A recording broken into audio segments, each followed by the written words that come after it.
Salut, c'est Nicolas Boulay des Alouettes de Montréal. Vous écoutez 103.5 Cool FM. Au 103.5 Cool FM, vous écoutez Sport en vrac. C'est avec un grand plaisir qu'on va aller rejoindre le numéro 52 des Alouettes de Montréal, Nicolas Boulay. Salut Nicolas, ça va bien? Oui, ça va bien vous? Yes, ça va super bien Nicolas. Juste comme ça, si on t'avait dit en commençant la saison, là, que ta première saison dans la Ligue canadienne de football, tu verrais autant de temps de jeu, que tu aurais joué avec ton frère, que les Alouettes auraient été moins dominants que par le passé, puis que finalement tu t'aurais fait couper les cheveux. Qu'aurais-tu déclaré? Je pense que t'as tapé sur le clou sur le nez. Je pense pas que je m'attendais à rien de ça, là. Pour vrai, pour la saison qui s'en venait, là. Puis pour vrai, en fait, j'avais des attentes personnelles, là, pour la saison, là, puis tout ça, le temps de jeu que je voulais avoir, mais jamais je m'attendais vraiment à en avoir autant, puis aussi, aussi consistant aussi. Chaque match, j'ai pas manqué un match encore depuis le début de l'année, donc c'est vraiment incroyable, là. Et un peu plus sérieusement, Nicolas, comment tu as trouvé l'adaptation du calibre universitaire au calibre de la Ligue canadienne? L'adaptation, c'est bien faite en général. Je pense que je suis arrivé prêt. Je m'étais vraiment beaucoup entraîné. J'avais passé beaucoup de temps dans le gym à faire du film, à prendre soin de mon corps pour arriver, dans le fond, prêt pour la saison qui s'en venait, là. Mais l'adaptation, c'est sûr que tout le monde est vraiment vite. C'est vraiment ça, je pense. Les gars, oui, sont un petit peu plus forts, un petit peu mais ils sont surtout vite. Puis surtout, ils exécutent bien. C'est surtout ça là, que je pense que je dis souvent, le monde exécute extrêmement bien tous les petits détails dans le fond. Là. Avez-vous un party d'équipe en arrière, coudon? Non, c'est juste que je passe un petit peu de temps avec mon coéquipier Tanner Marsh, là, puis il crie des niaiseries. Tu lui diras, salut, on l'avait eu en entrevue. Ouais, il n'y a pas si longtemps d'ailleurs. Oui. Là, d'ailleurs, il revient au jeu cette semaine. Là, il lançait ses premiers ballons là, depuis sa blessure au pouce. Peut-être, Nicolas, nous parler, est-ce qu'il y a un coéquipier qui t'inspire dans ton jeu cette saison? J'ai plusieurs joueurs là, vraiment que par leur éthique de travail, mettons, on peut parler de Shamry, c'est sûr que c'est un gars qui est là très tôt le matin et puis va partir très tard le soir, il va passer beaucoup de temps à faire du film, prendre soin de son corps, tout ce que tu veux. Sinon, un gars plus physiquement sur le terrain que je trouve qui m'inspire, ça serait Carey Silbert. Vous voyez sur le terrain, c'est un gars qui court vraiment, comme on dit, sideline to sideline là, en langage football. Dans le fond, qui a une batterie interminable là, sur le terrain, qui a un petit peu mon style de jeu. Donc pour moi, d'avoir un gars aussi comme ça à regarder, je trouve ça vraiment le fun. Puis dans le fond, ça me prouve que mon style de jeu marche dans cette ligue aussi. Et Nicolas, est-ce que tu sens une progression justement dans ton jeu depuis le début de la saison? Et qu'est-ce que tu penses qu'il faut encore que tu améliores dans les prochaines années?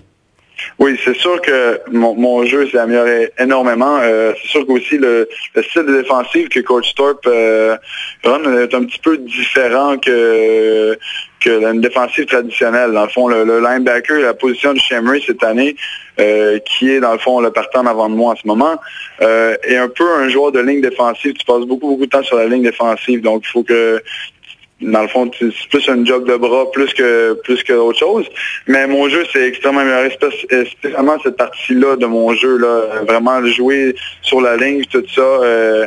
Et puis, en fait, moi, j'ai joué beaucoup plus sur l'unité spéciale. Donc, cette partie-là de mon jeu aussi s'est améliorée énormément. Là. Je pense que, encore une fois, c'est tous les petits points techniques. Là. Je pense que chaque match, je m'apprends tout le temps. J'ai tout le temps un petit truc de plus ici qu'il a ajouté à mon gabarit, à mon bagage, dans le fond, là, de football. Il y a deux mentalités. Il y en a qui disent que quand tu commences dans le football, c'est bien de peut-être commencer dans une équipe gagnante. Ça donne le temps d'apprendre un petit peu tranquillement, pas vite. Puis il y en a qui, au contraire, disent, regarde, si le club est un peu plus en difficulté, faites jouer les jeunes, donnez-leur leur chance, ils vont s'améliorer comme ça, même s'il y a beaucoup d'adversité et qu'ils vont faire des erreurs. Toi, ta pensée là-dessus, c'est quoi? Parce que, faut le mentionner, cette saison, ça a été une saison en dents de scie. Ça s'en vient un peu mieux de plus en plus, là, oui. Mais ça a été une saison en dents de scie. Oui, non, je pense qu'encore une fois, vous êtes... c'est un bon point. Je pense que c'est sûr que moi, j'aurais aimé ça étant le remplaçant à Shea, que si quelque chose arrive, j'aimerais ça être un peu plus près, dans le sens que des snaps dans les games puis dans les pratiques, j'en ai pas tant que ça dans le fond. La préparation, dans le fond, que s'il y a quelque chose qui arrive, il faut que je sois prêt en partant, malgré le fait que j'ai pas eu de répétition pendant la semaine de pratique ou pendant les matchs qui est passé. Donc, mais je pense que ça fait partie un petit peu de la job du deuxième, dans le fond, du remplaçant, c'est de faire plus de films, passer plus de temps dans le fond pour essayer de gagner sa place. Donc, je pense que c'est correct comme ça aussi, là. Malgré la saison difficile, Nicolas, également le changement d'entraîneur, la perte d'Anthony Calvillo, est-ce que dans le vestiaire, le moral des troupes a toujours été bon?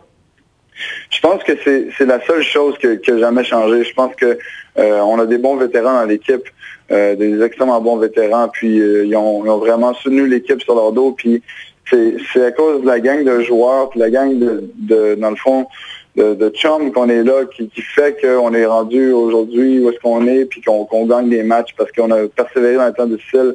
Je pense que ça en montre beaucoup sur le vouloir de cette équipe, vraiment, puis sur le caractère aussi de l'équipe. Là. Donc, je pense que ça en dit pas mal plus que ce qu'on voit à l'instant. Là. Je pense que dans le football, surtout, c'est important comme on dit, c'est de piquer au bon moment, là, un peu comme n'importe quel autre sport, dans le fond, c'est que tu peux avoir un début de saison extraordinaire, mais si tu perds le premier match des playoffs, ta saison se termine là. Donc, dernièrement, tu t'es fait raser le coco. On va en parler un petit peu. Pour une fondation qui lutte contre le cancer. Bon, ça, c'est le beau côté de la cause. Je trouve ça super bien. Elle, ta blonde, as-tu aimé ça? Oui. Non, c'est sûr que elle, c'est un grand changement du jour au lendemain. Puis, en fait, littéralement du jour au lendemain, parce qu'on m'a appelé le soir à 6 heures pour me dire que si ça me tentait, dans le fond, le lendemain matin à 11 heures, de faire raser le coco. Wow. Donc, il n'y a pas vraiment eu de... Ben, en fait, c'est sûr que j'ai eu un petit moment d'hésitation, là. Mais je pense que ça peut être long. J'ai accepté parce que justement, c'était pour une cause. Puis j'ai toujours voulu le faire. Je m'attendais peut-être pas aussi rapidement, mais oui, non, elle trouve ça super beau. Puis c'est sûr qu'elle m'encourage dans tout genre de choses comme ça. Là. Pour elle, c'est vraiment un beau geste. Puis ma copine est infirmière, donc elle a des patients de cancer, elle en voit quand même souvent, puis tout ça. Puis on a des amis dans notre entourage aussi qui ont été atteints du cancer. Donc moi, c'est juste ma façon de redonner, puis de prouver aux autres qu'on pense à eux, puis que eux autres, là, ils sont la vraie preuve de détermination, de persévérance, puis la force. Donc c'est vraiment ça. Mais parlant justement de maladie, de cancer, il y a Don Matthews qui est venu vous voir dans les dernières heures. Il vous a dit quoi? Et comment tu as vécu ta rencontre avec lui? En fait, je le connais personnellement. Donc, pour le rencontrer la première fois, vraiment, c'est une personne là, qui a un charisme incroyable. Là. Il parlait, puis on dirait qu'il captait l'attention de tout le monde, puis il y a personne qui, je pense, qui a quitté des yeux pendant toute sa conversation qu'il y a eu. Mais c'est sûr qu'on a... Le coach nous ont avisé justement de pas parler du cancer, parce que pour lui, c'est un petit peu un remède, le football. Ça a toujours été quelque chose qu'il adore faire. Donc, pour lui, d'être là et être parmi nous, puis tout ça, faire ce qu'il aime, dans le fond, c'est juste ça qui rendrait heureux. Puis, dans le fond, il nous disait justement des mots d'encouragement pour bien terminer la saison en beauté, dans le fond. Là. Pour terminer l'entrevue, dernière question pour toi. Il y a encore une possibilité de terminer au deuxième rang de la division de l'Est. Première des choses, est-ce que c'est l'objectif final d'ici la fin de la saison? Et également, peux-tu nous parler du prochain match des Alouettes qui a lieu lundi 13h contre les Blue Bombers de Winnipeg du côté de Montréal? Oui. En partant, là, je pense que notre objectif, là, en fait, depuis les 2 derniers matchs, là, on s'est dit on a une saison de 6 matchs. Et puis, il reste juste 6 matchs, en fond, à la saison. Donc, on veut terminer les 6 avec des victoires.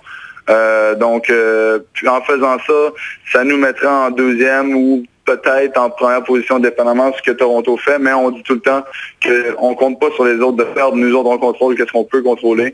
Et puis ça, c'est les victoires qu'on peut amener, dans le fond, en gagnant, justement, en exécutant ce que nous, on est capable de faire. Donc, c'est bien ça. Oui, on veut finir deuxième, mais je pense que c'est juste le début, le rentrer dans les playoffs aussi. Je pense qu'on a des objectifs pas mal plus élevés que ça, c'est de gagner la Coupe Grey. On va se dire la vérité. Et puis, Winnipeg, c'est juste une autre équipe qui est dans notre chemin. Puis, je pense que ça résume un petit peu votre question. Là. Je pense que Rambo aurait dit la phrase suivante, « Détruisez-les! » C'est un petit peu ça l'objectif. Là, je pense que là, un petit peu comme on avait fait comme Edmonton, on a eu un vraiment bon début, c'est juste le 4e quart. On va dire c'est les dernières minutes qu'on les a laissé un petit peu un petit espoir. Là. Vraiment, on veut... ce qu'on veut, c'est vraiment monter ce genre de performance-là encore une fois, mais de terminer le match, puis vraiment donner aucune lueur d'espoir, puis de prouver à la Ligue, justement, l'équipe qu'on est cette année, puis après ça, d'arriver dans les playoffs avec une bonne mentalité, une bonne attitude positive. Ben, sur ça, Nicolas, merci d'avoir accepté l'invitation. On invite les gens soit à se déplacer du côté de Montréal pour le match lundi, ou sinon on vous regarde du côté de la télévision, petit écran de RDS. Hey, merci beaucoup, bonne fin de semaine. Merci toi aussi, bye bye. Salut. Au revoir.